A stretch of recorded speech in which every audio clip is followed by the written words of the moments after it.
नमस्कार. अगदी पहिल्या व्हिडिओत आपण एक फॅक्ट पाहिली.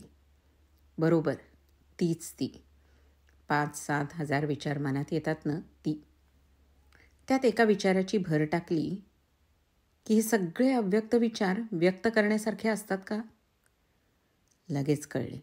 छे बरेचसे आले आणि गेले असेच असतात. काहीही असले डोक्यात आले तरी कशाला असलेही असतात. हे सगळे विसरलेलेच बरे असेही असतात. काही विचार आल्यानंतर पाठ सोडत नाहीत. पण सांगितले, बोलले, लिहिले तर त्रास वाढवणारे असतात.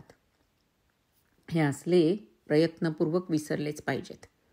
आणि काही विचारांना विसरून बाजूला टाकून पुढे गेले ना तरच चांगले निपजते. ते तर केलेच पाहिजे. या सगळ्यानंतरही काही विचार शिल्लक राहतात. ते मनात रुजवले पाहिजेत. खत पाणी घालून फुलवले पाहिजेत. आणि संधी मिळाली की योग्य शब्दात लिहिले बोलले पाहिजेत.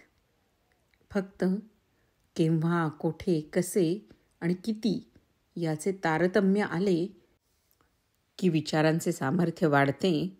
हे समर्थांनी दासबोधात उत्तम लक्षणात सांगितलेले आहे ते पटते.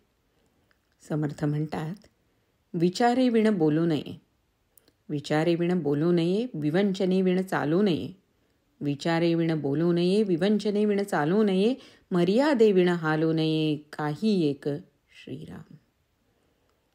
म्हणूनच या नवरात्राच्या निमित्ताने आपल्याच अव्यक्त विचारांचे सामर्थ्य आपल्यातच रुजवूया, फुलवूया. आणि आमच्या अव्यक्त विचारांना ऐकल्याबद्दल मनापासून धन्यवाद.